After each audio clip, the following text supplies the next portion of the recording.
Svētība vai paša pūles? Sveiki, draugi! Pienākus kārt 11. nodaļai. Svētība vai paša pūles? Šī ir pēdējā nodaļa, kur tiek ierakstīta, jo kaut kā sāku ierakstu ar pēdējām nodaļām, kuras tika ierakstītas pirmās. Tad sākam lasīt svētība vai paša pūles. Katra reliģiska grupa, ko esmu sastapis šajā valstī, saka tās biedriem, ka viņiem nav jāstrādā savai atbrīvošanai, lai kāds nelapojas, viņi skaidro citējot svēto Paulu. Viņu atbrīvošanas mācība ir balstīta vienīgi uz ticību. Tici kā viņi, un tevi izglābs Dieva svētība. Daudzi padara piederību baznīcai par vēl vienu nosacījumu pestīšanai, ar pamatojumu, ja kaut kas vairāk ir jādara, baznīca to izdarīs tavā vietā.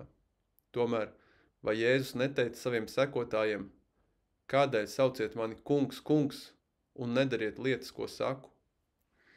Pieņemsim, jūs gribat bagātības, vai sēdēsiet istabā un gaidīsiet, lai Dievs jums tās dod vienkārši tāpēc, ka ticat viņam? Diez vai. Jūs strādāsiet ļoti daudz, lai tās nopelnītu. Kāpēc tad gaidīt pestīšanu nākam bez piepūles tikai tāpēc, ka tici? Un kā ar nākamo pestīšanas nosacījumu, pievienošanos pareizajai baznīcai? Pestīšana ir personīga lieta starp katru dvēseli un Dievu. Tev individuāli ir jāmīl Dievs.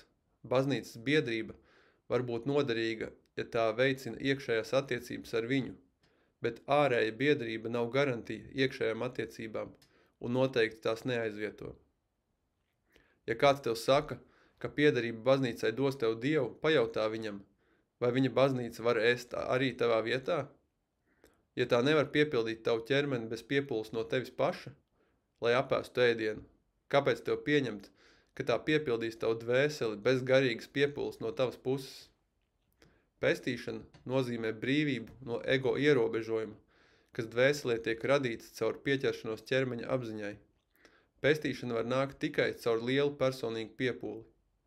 Ir patiesība, ka citi var palīdzēt tev tavās pūlēs. Ir patiesība arī, ka tikai Dieva svētība var tevi izglābt. Svētais Pauls bija pilnībā pareizs tajā, ko teica. Jebkurā gadījumā visam klāt ir jābūt arī tavām patiesām pūlēm. Bez lielas piepūles no tavas puses tu nekad nesasniegsi pestīšanu. Meistar teica māceklis, ir mazliet zaudējis dūšu. Kāds viņam teica, ka pēc Rama Krišnas svētība ir tikai Dieva sports. Viņš to uztver ar nozīmi, ka kāds var meditēt gadiem un nekur netikt, kamēr Dievs var atklāt sevi jebkuram dzērājam, ja viņam tikai rastota doma tā darīt. Meistars atbildēja. Rama Krišna nekad tā nebūtu teicis. Šis ir tas, kas notiek, kad cilvēki bez garīgas atklāsmes mēģina interpretēt meistaru izteikumus. Dievs nav iegribu radība. Protams, dažreiz tas var izskatīties pēc sporta cilvēkiem, kuri neredz pagātnes karmu cēloņu ietekmes. Bet kāpēc gan, lai Dievs ietu pats pret savu likumu? Viņš pats radīja likumu. Reliģijā ir tik daudz sajukuma par svētības tematu. Cilvēki domā, ka Dievs grib, lai viņam izpatīk personīgi, it kā tas būtu viņa nosacījums, lai atbildētu viņu lūgšanām. Viņi veido Dievu pēc sava tēla tā vietā, lai ieietu sevī dziļi meditācijā, lai atklātu, kā viņi ir veidoti pēc Dieva tēla.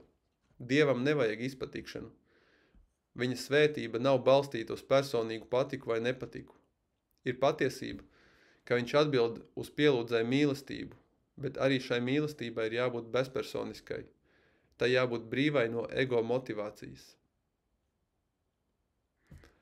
Kas ir svētība? Cilvēki to jauc ar dievišķu labvēlību, it kā Dievs varētu tikt uzpirkts vai iemānīts darīt to, ko viņš citkārt nedarītu. Es pazinu vīru, kurš reiz nolika $100 ziedojumu traukā baznīcas dievkalpojuma laikā svētdienas rītā. Vēlāk viņš izteica vilšanos, jo Dievs nebija atbildējis viņa lūgšanai, kas pavadīja šo ziedojumu. Dievs jau bija šis ziedojums. Dievs vēro sirdi, nevis ziedojumu trauku. Tas ir gandrīz tikpat slikti kā tad, kad cilvēki saka, lai tiktu izglābts, tev ir jātic, jātic, jātic. Vai viņi domā, Dievam vajag pārliecību caur viņu ticību viņam? Viņš vēro, kas viņi ir iekšienē, nevis viņu viedokļus par lietām. Persona, kas sevi uzskata par ateistu, dažreiz patiesībā var būt tuvāk Dievam dēļ viņa mīlestības pret citiem cilvēkiem, nekā daudzi, kas tic Dievam ar prātiem, bet kuru darbības pret līdzcilvēkiem ir nelaipnas. Dievs atkal vēro cilvēku darbus, nevis viņu vārdus. Protams, vienmēr ir labi dot naudu garīgiem mērķiem. Tā darot rodas laba karma. Ir arī labāk ticēt Dievam nekā viņu noliegt, jo bez ticības tu nepieliksi pūles, lai viņu atrastu. Bet neiztēlojies, ka Dievu var piekukļot vai ar glaimiem panākt viņa svētību. Vienīgais, kas var iegūt viņu, ir tava mīlestība. Kas tad ir svētība? Tas ir Dieva spēks, atšķirīgs no jebkādiem zemākiem spēkiem, jo Dievs ir vienīgā realitāte. Viņš ir arī vienīgais spēks, kāds eksistē. Skatot to šādā gaismā, mūsu cilvēcīgās pūles ir iluzoras. Tas ir viņa spēks, pat kad no tā ņemam neapzināti, kas paveic visu, ko dzīvē sasniedzam. Un mūsu neveiksmes ir dēļ mūsu noskaņotības trūkuma ar šo spēku. Dieva svētība ieplūst mūsos, jo vairāk atveram sevi viņam. Tā nenāk pie mums no ārpuses, tā ir mūsu pašu augstākās realitātes darbība no iekšienes. Svētība nāk, jo vairāk dzīvojam dvēseles apziņā un jo mazāk dzīvojam centrēti ego. Reliģijas vēsturē ir daudzgadīgs strīds par to, kas ir svarīgāks – dievišķa svētība vai cilvēka pūles. Atbilde ir gluži vienkārša, un meistari ir mēģinājuši to nodot cilvēkiem savās mācībās. Cilvēkam ir, protams, jādara viņa vislabākais. Viņa vislabākais tomēr tiks vainagots ar panākumiem tik tālu, cik viņš aptvers, ka tas nav viņš kā cilvēciska būtne, kas darbojas, bet Dievs, kas darbojas caur viņu, iedvesmojot un vadot viņu. Domāt par Dievu kā darītāju nepadara personu pasīvu. Tas prasa lielu gribas piepūli būt uzņēmīgam pret viņu. Pielūdzēm ir jādāvā sevi pozitīvi un priekpilni iekšējās svētības plūsmā. Spēks, kas ir tevī, ir tavs, bet Dieva dots. Lieto to. Dievs to tavā vietā nelietos. Jo vairāk tu pieskaņo savu gribu viņa bezgalīgajai gribai aktivitātes laikā, jo vairāk tu jutīsi viņa spēku un svētību, stiprinam un vadam tevi visā, ko dari. Lūdz Dievu šādi: Kungs, es domāšu, es gribēšu, es darīšu, bet vadi manas domas, gribu un darbus uz pareizo ceļu it visā. Dievs nevienmēr atbild tavas lūkšanas tādā veidā, kā sagaidi, bet ja tava ticība viņam nekad nenosvārstas, viņš dāvās tev daudz vairāk nekā gaidi. Māceklis. Kāda ir atšķirība, meistari, starp paļaušanos un ticību? Jogananda. Ticība ir mentāla. Tā ir kā hipotēze zinātnē, kas prasa pārbaudi eksperimentējot. Ticība, citiem vārdiem, ir provizoriska. Tās premisa ir jāpārbauda meditācijas laboratorijā un jāpierāda tiešā Dieva pieredzē. Pārbaudi savas ticības, ne šaubu garā, pārbaudi tās, jo gribi zināt patiesību un ne tikai domāt par to. Paļaušanās, teica svētais Pauls, ir pierādījums neredzētām lietām. Tā nav, ka pati ticība pierāda augstāku realitāšu eksistenci, vairāk kā cilvēku ticība, ka pasaule bija plakana, to padarīja par tādu. Faktiski, augstāku realitāšu pieredze turpretīm dod paļaušanos uz tām. Tas ir tas, ko svētais Pauls domāja. Tikai ar iekšēju pārbaudi nāk paļaušanās. Tavā dzīvē ir daudz, kas varētu tev dot paļaušanos pat tagad. Tev nav jāgaida vīzijas, lai tev to dotu. Lieto to, ko esi jau pieredzējis.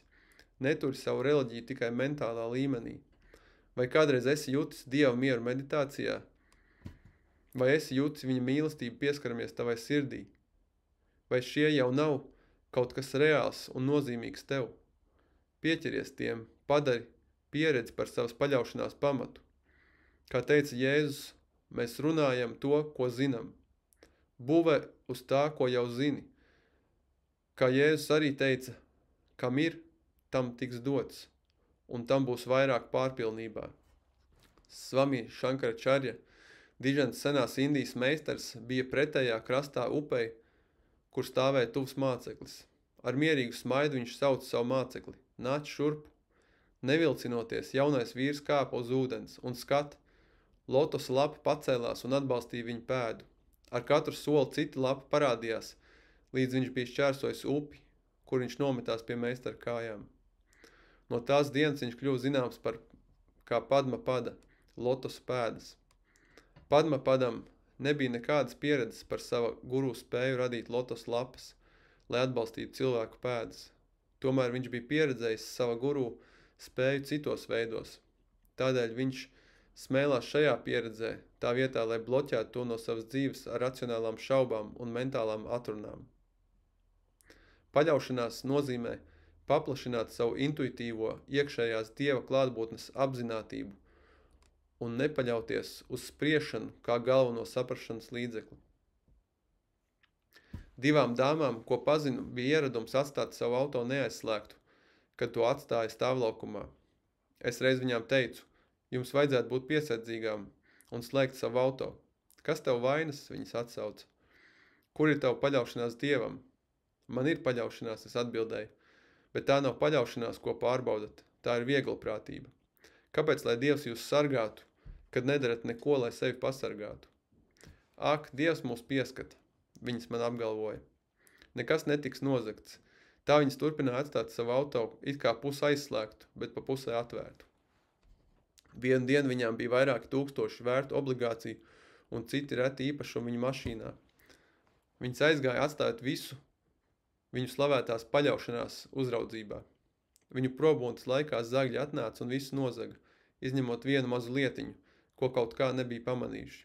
Viena no dāmām pazaudēja visu naudu, ko bija krājusi gadiem. Vēlāk es viņām teicu, kāpēc gaidīt, ka Dievs jūs sargās, ja jūs ignorējat veselā saprāta likumus? Paļaujieties, bet tajā pašā laikā esat praktiskas. Neveiciet nevajadzīgas prasības Dievam, kā arī negaidiet, ka viņš visu izdarīs jūsu vietā tikai tāpēc, ka ticiet viņam. Viņš par jums parūpēsies, bet jums ir jādara arī jūsu daļa. Sieviešu mācekla bieži uzņēmās muļķīgus riskus, pretojoties kritikai ar argumentu: ja kaut kas noies greizi, meistars mani pasargās.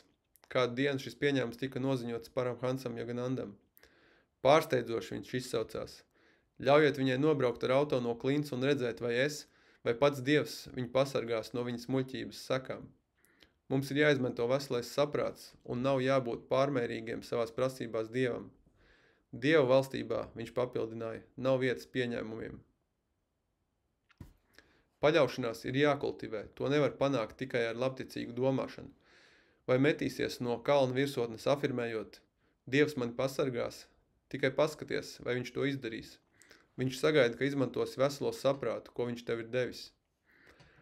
Viņš noteikti par tevi parūpēsies, ja vienmēr darīs labāko, rīkosies saprātīgi un atstās rezultātus viņa rokās. Paļaušanos tomēr ir jālaist ar iekšējo pieredzi kā augu, jo vairāk faktiski pieredzi, kā viņš rūpēs par tevi, jo vairāk sāks paļauties uz viņu, ne fanātiski, bet dabīgi, dievišķā veidā. Paļaušanās pakāpe un dievišķas svētības plūsma tavā dzīvē tiek noteikti ar tavas sevis atklāsmes dziļumu. Tas, ko mēģini paveikt ar svētību, ir jārūda ar to, ko esi saņēmis no Dieva spēka savā dzīvē. Diženi brīnumi, tādi kā piecelt mirušos no nāves, ir iespējami tikai tiem, kas ir aptvēruši Dievu kā vienīgo realitāti.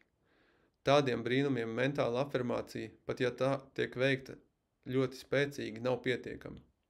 Bija kāds vīrs, kas Bībelē bija lasījis, ka paļaušanās var pārvietot kalnus.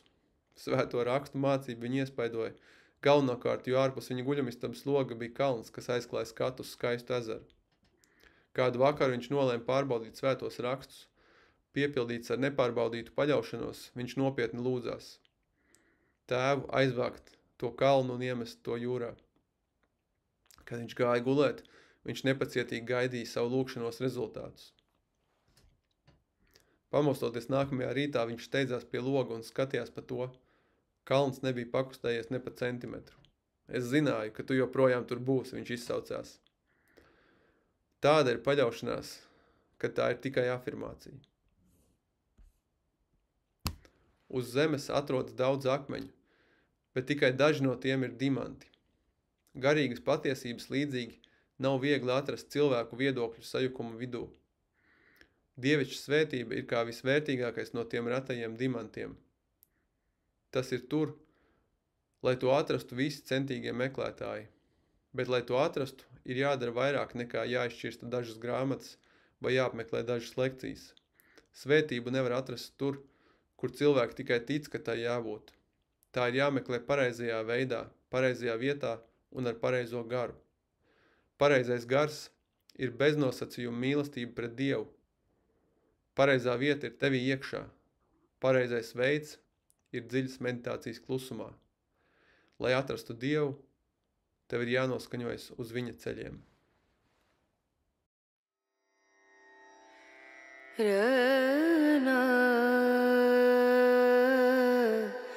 Ra